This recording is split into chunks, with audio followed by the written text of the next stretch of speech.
नमस्कार। आज का विषय है पदबंध। पदबंध वैसे तो बहुत ही सरल टॉपिक है, लेकिन कई बार छात्र इसे समझने में कठिनाई का सामना भी करते हैं। पदबंध को समझने से पहले आपको व्याकरण के कुछ आसान टॉपिक आना भी जरूरी है, जैसे संज्ञा, सर्वनाम, विशेषण, क्रिया और क्रिया विशेषण। यदि आपकी पकड़ इन पांचों टॉपिक्स पर अच्छी है तो आप चुटकियों में पदबंध को समझ लेंगे। तो आइए अब पदबंध का अभ्यास कर लेते हैं। रेखांकित पदबंध का प्रकार बताइए। कभी असत्य न बोलने वाले व्यक्ति देश का गौरव होते हैं। इसका सही उत्तर क्या होगा? संज्ञा पदबंध, क्रिया पदबंध, विशेषण पदबंध या फिर क्रिया विशेषण पदबंध। आप जब भी पदबंध को पहचानें तो देखें कि रेखांकित किए गए पद में अंतिम शब्द क्या है। संज्ञा है, क्रिया है या क्रिया विशेषण, विशेषण या फिर सर्वनाम। तो देखिए अंतिम शब्द है व्यक्ति और व्यक्ति शब्द संज्ञा है, तो इसका सही उत्तर होगा संज्ञा पदबंध।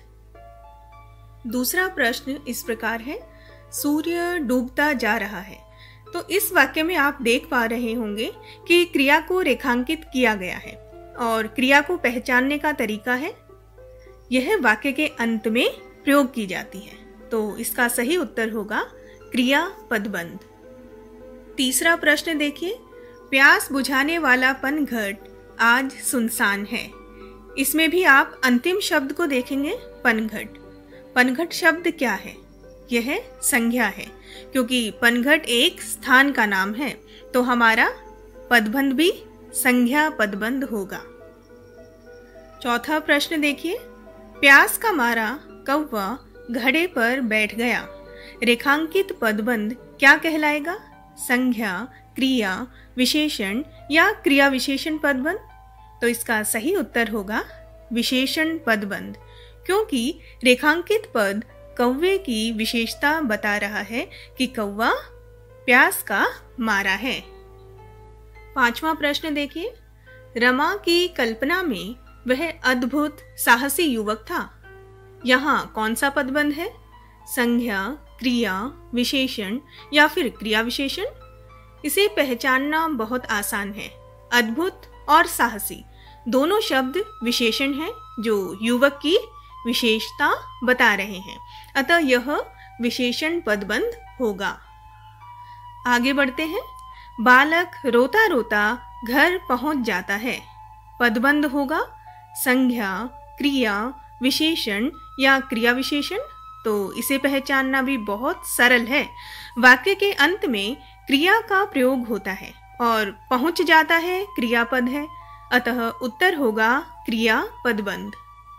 सातवां प्रश्न देखिए, छोटे बड़े सब लोग वहीं दौड़े जा रहे थे। पदबंध क्या होना चाहिए? संज्ञा, क्रिया विशेषण या क्रिया विशेषण? तो देखिए छोटे बड़े सब लोग, पद में अंतिम शब्द लोग संज्ञा है, इसलिए रेखांकित पदबंध संज्ञा पदबंध कहलाएगा। आठवां प्रश्न, तुम वहां कैसे जा सकते हो? पदबंध क्या होना चाहिए? संज्ञा, क्रिया विशेषण या फिर क्रिया विशेषण? तो उत्तर होगा क्रिया पदबंध, क्योंकि रेखांकित पद क्रिया है। अगला प्रश्न इस प्रकार है, ईमानदारी से काम करने वाले व्यक्ति को सभी पूछते हैं। पदबंध क्या होगा? संज्ञा, क्रिया विशेषण या फिर क्रिया विशेषण?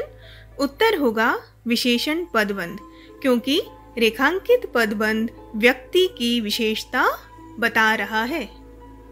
अगला प्रश्न देखिए, धोखेबाज महिला को पुलिस ने पकड़ लिया। पदबंध होगा संज्ञा या क्रिया या फिर विशेषण या क्रिया विशेषण? सही उत्तर है क्रिया पदबंध।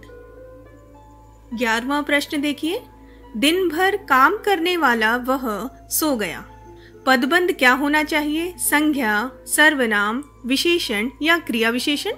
ध्यान देंगे अंतिम शब्द वह सर्वनाम है, अतः दिन भर काम करने वाला वह सर्वनाम पदबंध होगा। अगला प्रश्न देखिए, हम प्रतिदिन रात में जल्दी सो जाया करते हैं, पदबंध क्या होगा? संज्ञा, क्रिया, विशेषण या फिर क्रिया विशेषण? तो सही उत्तर होगा क्रिया पदबंध। ध्यान रखना है, क्रिया हमेशा वाक्य के अंत में आती है। अगला प्रश्न, समझदारी दिखाते हुए उसने घर को जलने से बचा लिया, पदबंध क्या होना चाहिए? संज्ञा, क्रिया, सर्वनाम या क्रिया विशेषण? तो सही उत्तर होगा सर्वनाम पदबंध, क्योंकि रेखांकित किया गया आखिरी शब्द उसने सर्वनाम है, और यदि उसने को रेखांकित नहीं किया जाता तब समझदारी दिखाते हुए तक विशेषण पदबंध बन जाता, क्योंकि संज्ञा या सर्वनाम की विशेषता बताने वाले शब्द विशेषण कहलाते हैं। चलिए आगे बढ़ते हैं। घर के सामने वाला पेड़ कट गया, पदबंध क्या होना चाहिए? संज्ञा, क्रिया, विशेषण या क्रिया विशेषण? सही उत्तर होगा विशेषण पदबंध, और यदि पेड़ शब्द को भी रेखांकित किया जाता तब यह संज्ञा पदबंध बन जाता।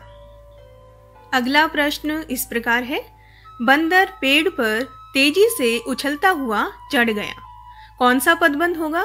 संज्ञा, क्रिया, विशेषण या फिर क्रिया विशेषण? सही उत्तर होगा क्रिया विशेषण पदबंध। आपको ध्यान रखना है कि क्रिया विशेषण को अव्यय भी कहते हैं, क्योंकि ये अविकारी होते हैं।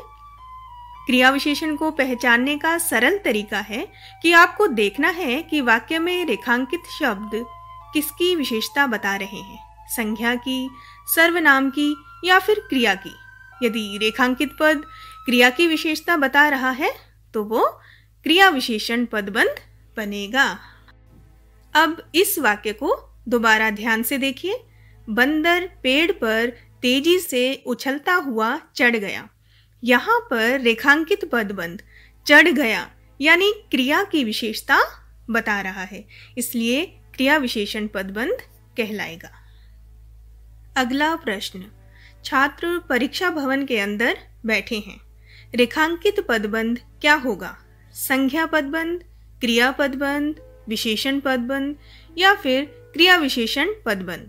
तो सही उत्तर होगा क्रिया विशेषण पदबंध, क्योंकि बैठे हैं क्रिया है और क्रिया की विशेषता बताई जा रही है कि परीक्षा भवन के अंदर बैठे हैं, यानी क्रिया का स्थान बताया जा रहा है, इसलिए परीक्षा भवन के अंदर क्रिया विशेषण पदबंध है।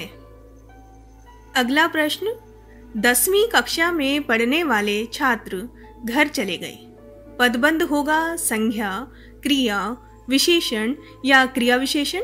तो साफ साफ पता चल रहा है रेखांकित पदबंध छात्र की विशेषता बता रहा है, तो उत्तर होगा विशेषण पदबंध। अगला प्रश्न इस प्रकार है, जल्दी चलने वाली रेलगाड़ी अभी अभी पहुंची है, उत्तर क्या होना चाहिए? संज्ञा, क्रिया, विशेषण या फिर क्रिया विशेषण? सही उत्तर होगा विशेषण पदबंध, क्योंकि रेलगाड़ी की विशेषता है कि वह जल्दी चलने वाली है।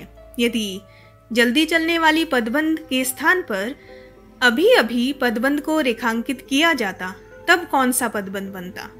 जरा सोचिए, तब क्रिया विशेषण पदबंध बनता, क्योंकि अभी अभी पदबंध क्रिया पहुंची है की विशेषता बता रहे हैं।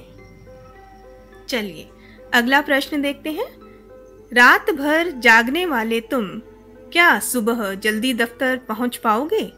कौन सा पदबंध होना चाहिए? सर्वनाम, क्रिया, विशेषण या क्रिया विशेषण? तो सही उत्तर होगा सर्वनाम पदबंध। रात भर जागने वाले तुम, अंतिम शब्द तुम सर्वनाम है। अब अंतिम प्रश्न देख लेते हैं। विद्यार्थी परीक्षा की तैयारी में सुबह से शाम तक लगे रहते हैं, पदबंध क्या होगा? संज्ञा, क्रिया, विशेषण, क्रिया विशेषण? तो सही उत्तर है क्रिया विशेषण, क्योंकि क्रिया से पहले उसके काल या समय की बात हुई है। सुबह से शाम तक पदबंध क्रिया की विशेषता बता रहा है। तो इस प्रकार से हमने 20 प्रश्नों का अभ्यास किया। आशा करती हूँ आपकी समझ पदबंध को लेकर बढ़ी होगी। तो फिर मिलते हैं अगले वीडियो में। धन्यवाद।